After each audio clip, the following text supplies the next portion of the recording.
Eu tinha 8 anos quando percebi, pela primeira vez, que a vida podia mudar de um jeito que a gente não controla. Não foi um grito, nem um acidente barulhento. Foi o silêncio que entrou pela porta e se espalhou pela casa, como se quisesse morar ali para sempre. Nasci e cresci numa casinha simples de madeira, na beira de uma estrada de chão batido, no interior do Paraná. A varanda era o coração da casa. À tardinha, minha mãe sentava ali, costurando, enquanto eu e meus irmãos brincávamos no quintal. Meu pai vinha da roça com o chapéu suado, e o cheiro de terra e café se misturava no ar. A vida era dura, mas a gente não se achava pobre, havia comida na mesa, roupa limpa no varal e histórias contadas à luz do lampião. Éramos em 4, eu, a segunda filha, de meu irmão mais velho, Arnaldo, que já ajudava o pai no plantio, o Luizinho, sempre com um livro velho debaixo do braço, e a caçula, Marina, que vivia correndo atrás das galinhas. Minha mãe, Dona Elza, tinha um jeito de transformar as tarefas mais cansativas em momentos bonitos. Quando lavava a roupa, cantarolava baixinho, quando fazia pão, deixava eu sovar um pouco da massa, dizendo que mão de criança deixava o pão mais macio. O quintal tinha de tudo, pé de goiaba, de laranja, horta com cheiro de manjericão e galinheiro no canto.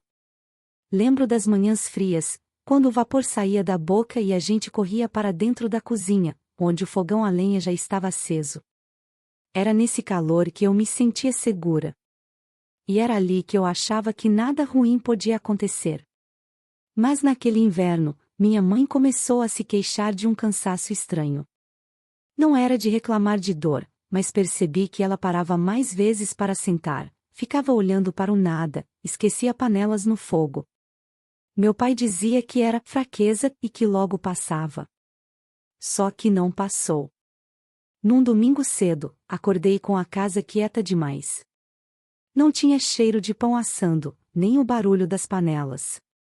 Fui até o quarto dos meus pais e vi meu pai sentado na beira da cama, segurando a mão dela. A pele dela parecia pálida demais. Ele me olhou e disse apenas: "Vai brincar lá fora, filha." Mas minha vontade era ficar ali, segurando a mão dela também. A partir desse dia, as coisas começaram a sair do lugar. Meu pai passou a ir mais vezes para a cidade, levando minha mãe para consultas.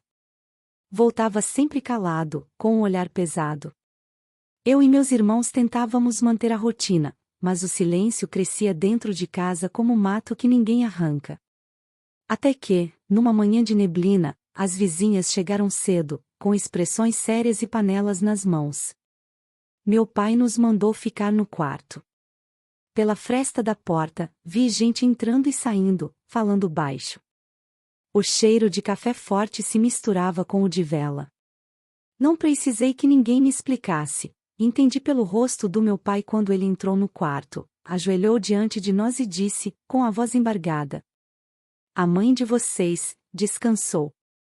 Não lembro do que senti primeiro, se foi um vazio ou um medo enorme.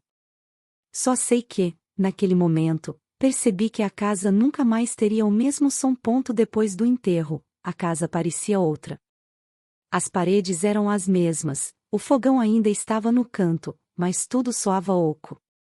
Era como se o calor tivesse se apagado junto com minha mãe. No dia seguinte, acordei cedo sem saber o que fazer. Sentei na beira da cama, ouvindo o vento passando pelas frestas. Foi quando vi meu pai na cozinha, tentando acender o fogão a lenha. Ele não sabia direito como organizar as panelas, e a água demorava para ferver. Senti uma coisa estranha, uma mistura de dó e vontade de ajudar. Peguei o café, fiz como tinha visto minha mãe fazer tantas vezes e cortei um pedaço de pão que ainda restava. Ele me olhou com um sorriso triste, passou a mão na minha cabeça e não disse nada.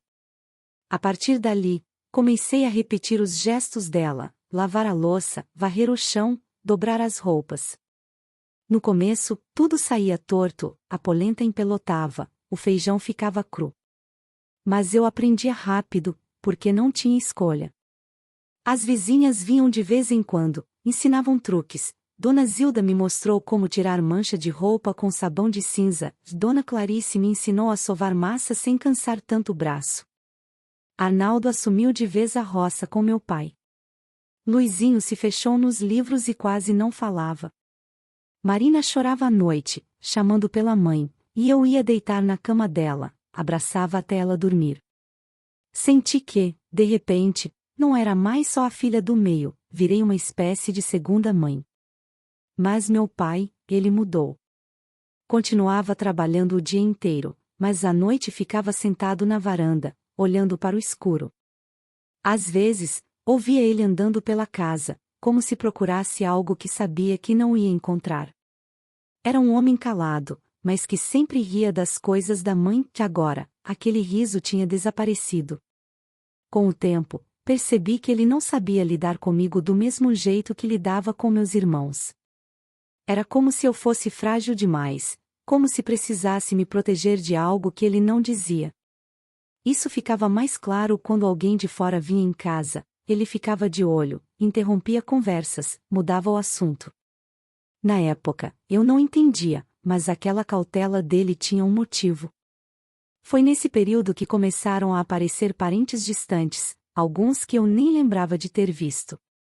Vinham para ajudar, traziam mantimentos, conversavam com meu pai na cozinha.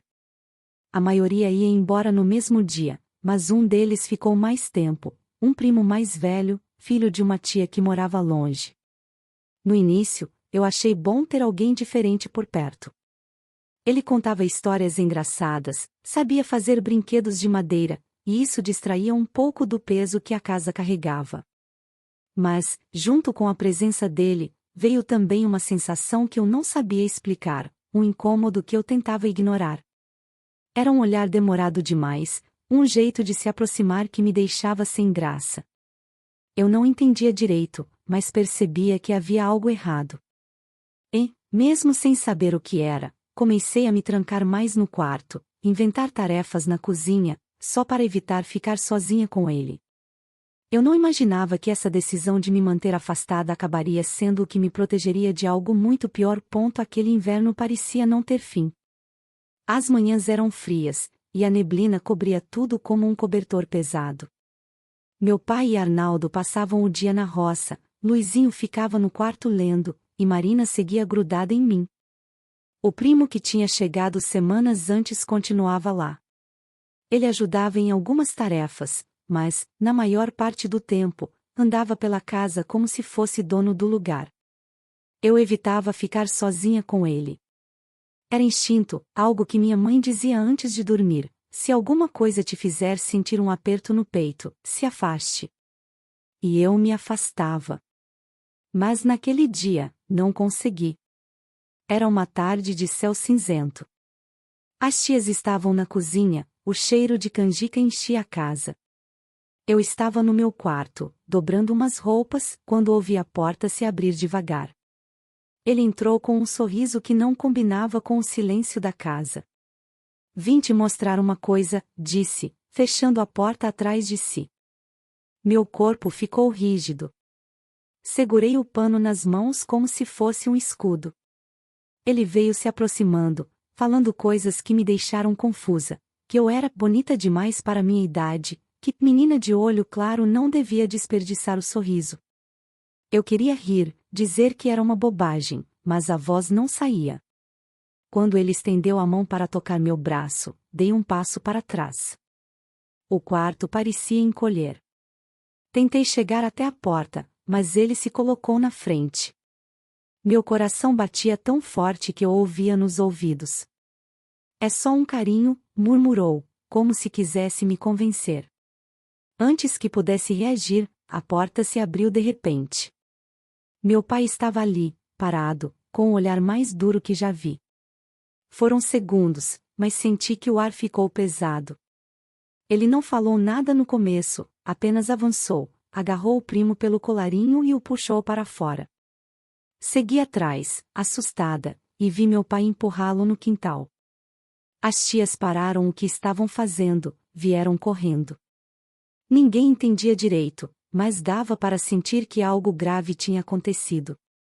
O tom da voz do meu pai, grave e cortante, não deixava dúvidas. Ele estava furioso, como eu nunca tinha visto. O primo tentava se explicar, mas o pai não ouvia. Só repetia, com o rosto vermelho: na minha casa, ninguém toca em filha minha. As tias tentaram acalmar, mas meu pai decidiu na hora: aquele parente ia embora naquele mesmo dia. E assim foi. Ele saiu carregando uma sacola com pressa, sem olhar para trás. Eu fiquei parada no quintal, sem saber se sentia alívio ou medo. Sabia que alguma coisa ruim tinha sido interrompida, mas não tinha clareza do tamanho disso. Só percebi que, a partir daquele momento, a casa não era mais um lugar onde eu me sentia segura. Naquela noite, ouvi meu pai conversando com uma tia mais velha. Falava baixo, mas peguei algumas palavras: não consigo cuidar dela sozinho, precisa de um lugar seguro. No fundo, entendi que ele estava falando de mim. O que eu não sabia era que, no dia seguinte, ele me contaria a decisão que mudaria tudo de novo, e me tiraria da casa onde cresci. Na manhã seguinte, meu pai me chamou para sentar com ele na varanda. O sol mal tinha aparecido, e o orvalho ainda brilhava na grama. Ele parecia cansado, mas com aquela expressão que eu já sabia: quando ele decidia algo, não voltava atrás. Filha, você vai passar um tempo com a sua avó, disse, olhando para o chão, como se as palavras pesassem. Eu não respondi na hora. Meu coração apertou. É para o seu bem. Lá você vai estudar, vai ter mais segurança, e eu vou poder cuidar dos seus irmãos sem me preocupar tanto. Segurei as lágrimas, mas a garganta ardia. Eu não queria deixar Marina, nem os meninos. Queria continuar ali, mesmo com todo o peso dos últimos meses. Mas meu pai falava com tanta certeza que parecia não haver espaço para discutir. Passei o dia todo tentando fingir que estava tudo normal. Marina não entendia nada. Quando contei que ia morar com a vovó, ela chorou tanto que precisei abraçar forte para acalmar. Arnaldo tentou disfarçar a tristeza com palavras práticas. Vai ser bom para você. Aproveita para estudar. Luizinho, como sempre, só me deu um abraço demorado e voltou para o livro, mas vi os olhos dele vermelhos. No dia da partida, o pai arrumou a carroça e colocou minha mala, pequena, com poucas roupas e um vestido que minha mãe tinha costurado para mim. A viagem até a estação foi silenciosa. Eu olhava a estrada de terra se afastando e sentia como se estivesse deixando uma parte de mim para trás. Quando o trem chegou, vi minha avó esperando na plataforma. Não lembrava muito dela, só de um rosto sério numa foto antiga. Ela me abraçou de um jeito rápido, quase sem apertar. Meu pai, por outro lado, me abraçou como se quisesse guardar o cheiro do meu cabelo para sempre.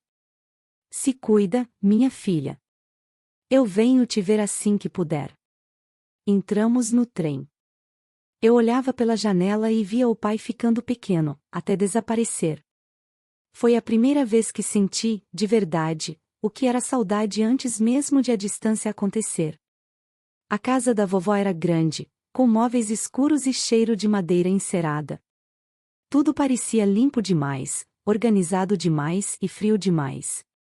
Não havia o som das galinhas no quintal, nem o aroma de pão assando. Ela me mostrou meu quarto, pequeno mas só meu, e disse: aqui, cada coisa tem seu lugar. Nos primeiros dias, me senti como uma visita que não sabe onde pode pisar. Eu tentava ajudar, mas toda vez que fazia algo, ela refazia logo depois, sem dizer se estava errado ou certo. Não sabia se ela queria que eu aprendesse ou se apenas não confiava em mim. A vizinhança me olhava curiosa. Era como se quisessem saber quem era a menina loira que tinha chegado para morar com Dona Hermínia. Alguns perguntavam de onde eu vinha, que eu inventava histórias, porque não tinha coragem de dizer a verdade. Dizia que meu pai tinha ido trabalhar longe e que eu estava ali para estudar. No fundo, eu me perguntava todos os dias: quanto tempo até eu poder voltar? As manhãs na casa da vovó eram diferentes. Ela acordava cedo, preparava o café sozinha e não gostava de conversa enquanto mexia na panela. Eu ficava sentada à mesa, olhando o vapor subir da xícara, tentando adivinhar o que passava pela cabeça dela. Era como se cada gesto tivesse um ritmo próprio, que eu ainda não conseguia acompanhar. Poucos dias depois de eu chegar, ela me matriculou na escola do bairro. No primeiro dia, me levou pela mão até o portão, e depois disse que dali em diante eu iria sozinha. O caminho era cheio de casas grandes, com jardins bem cuidados e ruas de pedra. Eu nunca tinha visto tanta gente diferente junta, senhoras com vestidos elegantes, homens de chapéu, crianças com uniformes bem passados. Na escola, no começo, eu me sentia deslocada. As outras meninas queriam saber por que eu tinha me mudado, de onde vinham meus olhos claros, por que meu sotaque era diferente. Eu inventava respostas. Não queria abrir meu mundo para estranhos, e muito menos falar do que tinha acontecido. Com o tempo, fiz amizade com duas meninas, Teresa e Lídia, que iam me buscar em casa para irmos juntas. Caminhar com elas me distraía. Mas sempre que chegávamos perto da minha rua, eu sentia os olhares das vizinhas sobre mim, e o sorriso delas murchava. Era como se a presença da minha avó fosse motivo de cochichos. Dentro de casa, o silêncio era uma constante. Não havia rádio tocando música, nem cantoria lavando roupa. E eu sentia falta disso mais do que de qualquer outra coisa. Tentava puxar conversa com a vovó, mas ela respondia com frases curtas. Até que um dia, enquanto eu arrumava meu quarto, encontrei uma caixa de sapatos no fundo do armário. Dentro, havia fotos antigas. A primeira que vi me fez parar, minha mãe, jovem, sorrindo, com um vestido claro, abraçada a um homem que parecia muito com meu pai, só mais novo. Peguei outra foto, era meu pai ainda moço, ao lado de pessoas que eu não conhecia.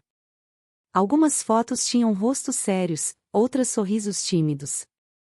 Quando mostrei para a vovó, ela ficou alguns segundos em silêncio, olhando para a foto da minha mãe. Os olhos dela marejaram, mas logo voltou ao tom firme. Essa foi tirada quando eles namoravam. Sua mãe era boa moça, pena que se foi cedo demais. Foi a primeira vez que ouvi ela falar da minha mãe. Depois disso, guardou as fotos de volta, sem explicar quem eram as outras pessoas. Senti que havia algo mais ali, uma história que ela não queria contar.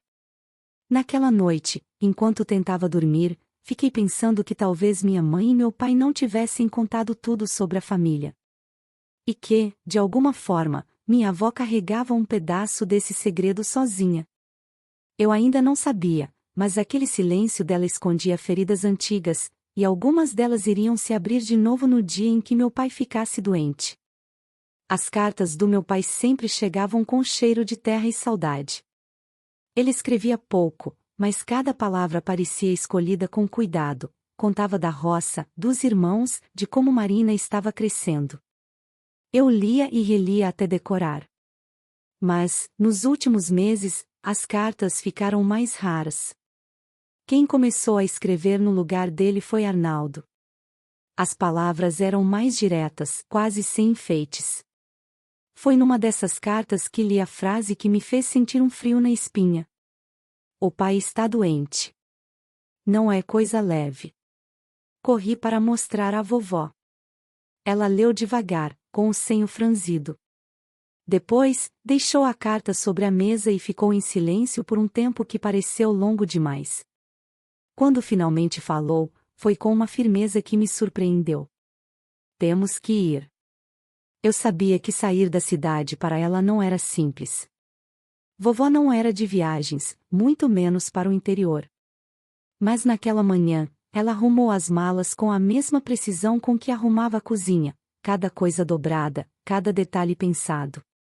No trem, ela ficou boa parte do tempo olhando pela janela, como se cada árvore que passava trouxesse uma lembrança. Em certo momento, quebrou o silêncio. Sua mãe, ela tinha o mesmo jeito de sorrir que você. Mas a vida foi dura demais para ela. Fiquei sem saber o que responder. Era raro ouvir a vovó falar da minha mãe, e mais raro ainda falar de sentimentos.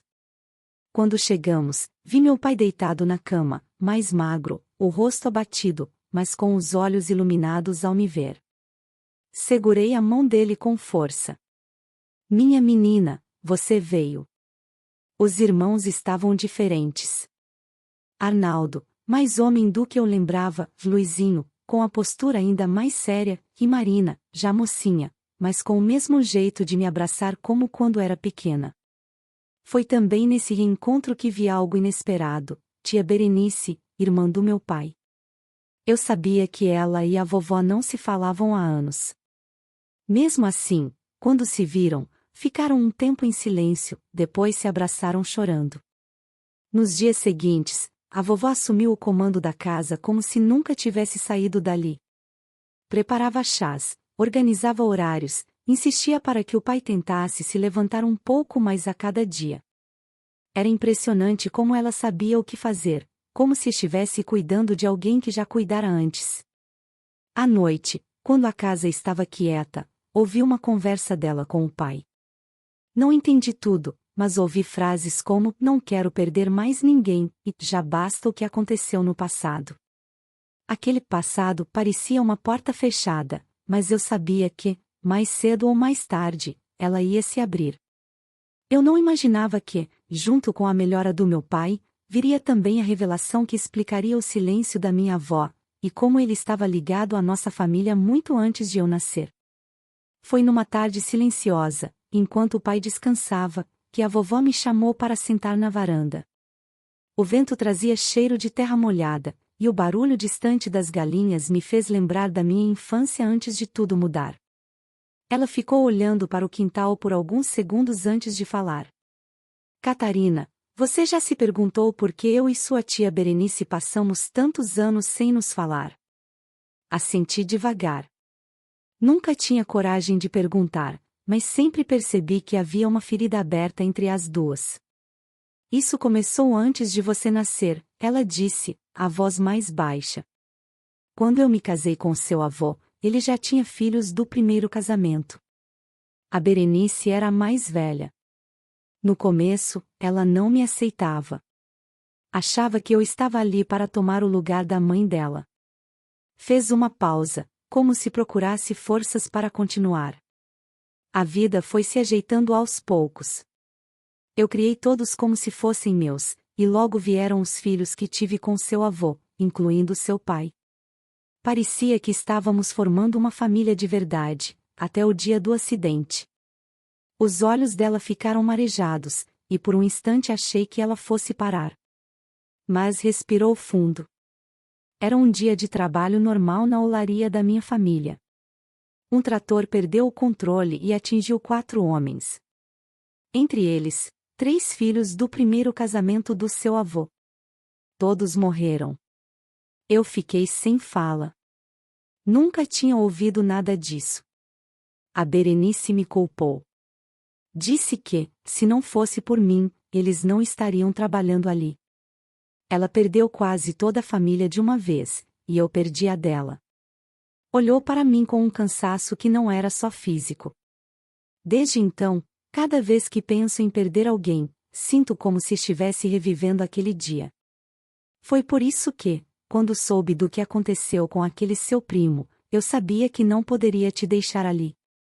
Tudo começou a fazer sentido, a rigidez dela, a desconfiança com estranhos, o cuidado exagerado. Não era apenas jeito de ser, era medo de ver a história se repetir. No dia seguinte, meu pai estava visivelmente melhor. Já se sentava na varanda, recebia vizinhos, ria das histórias. E, num desses momentos, a vovó se aproximou da tia Berenice. As duas se olharam como se medissem a distância que o tempo construiu, e se abraçaram. Não houve discurso nem explicações, apenas um abraço longo, pesado e silencioso. Eu fiquei observando. Entendi que certos nós não se desfazem com palavras, mas com gestos, e que, às vezes, o perdão começa sem que ninguém diga "eu te perdoo". O que eu não esperava era que, pouco depois, meu pai olharia para mim e diria: "Filha, Você já pensou em voltar para a cidade? Era o sinal de que uma nova decisão estava por vir, e que meu caminho estava prestes a mudar de novo. Quando meu pai me perguntou se eu queria voltar para a cidade, fiquei em silêncio por alguns segundos. Olhei para ele, depois para a vovó, que observava de longe. Eu sabia que minha vida tinha mudado desde que saí de casa, e que agora não era mais a mesma menina assustada que chegou à casa dela. Quero, pai, mas vou voltar sempre, respondi. Ele sorriu, e vi nos olhos dele algo que não via há muito tempo: tranquilidade. Passei os dias seguintes ajudando na casa, aproveitando cada conversa com Marina, cada risada de Luizinho, cada conselho de Arnaldo. A vovó, para minha surpresa, não só apoiou minha decisão como insistiu. Você precisa seguir sua vida. Eu e seu pai vamos cuidar daqui. No dia da partida, a despedida foi menos dolorosa que da primeira vez. Não havia o peso do desconhecido, mas sim a certeza de que eu podia ir e voltar. A vovó me entregou um pequeno embrulho. É seu agora. Abri e vi a caixa com as fotos antigas que encontrei no armário. Entre elas, a da minha mãe sorrindo, de vestido claro. Para você nunca esquecer de onde veio, disse ela. A viagem de trem foi diferente. O som das rodas no trilho parecia marcar o ritmo de um coração que voltava a bater mais leve. E, quando desci na estação, vi João, parado, me procurando na multidão. Quando nossos olhares se encontraram, ele abriu um sorriso e veio correndo. Achei que não ia mais te ver, disse, me abraçando forte. Eu voltei, respondi, sentindo que essas duas palavras carregavam muito mais do que ele imaginava. Voltamos caminhando devagar, conversando sobre tudo o que tinha acontecido. Contei sobre a melhora do meu pai, sobre a reconciliação da vovó com a tia Berenice, sobre como eu tinha entendido tanta coisa do passado. João me ouviu com atenção, segurando minha mão como se quisesse garantir que eu estava mesmo ali. Nos dias seguintes, retomei o trabalho na padaria. O cheiro do pão assando me fazia lembrar da minha mãe, e isso, ao invés de me entristecer, me dava forças. Começamos a fazer planos, não só de casar, mas de abrir nossa própria padaria um dia. Com o tempo, conseguimos. A padaria virou nosso sustento e nosso ponto de encontro com a vida. Cada cliente que entrava parecia levar um pouco da nossa história sem saber. E, em cada fornada de pão, eu sentia que estava orando não só a memória da minha mãe, mas também a coragem do meu pai e a força silenciosa da minha avó. Hoje, olhando para trás, vejo que cada mudança, por mais dolorosa que tenha sido, me empurrou para um lugar onde eu aprendi a viver sem esquecer quem sou. A saudade nunca some, mas ela deixa de ser um peso e vira raiz. E é assim que, mesmo longe da casa onde cresci, continuo levando comigo o cheiro do fogão a lenha, o som da varanda nas tardes de verão e a lembrança da voz da minha mãe dizendo: se alguma coisa te apertar o peito, se afaste. Agora, eu também sei quando é hora de ficar e lutar pelo que é meu.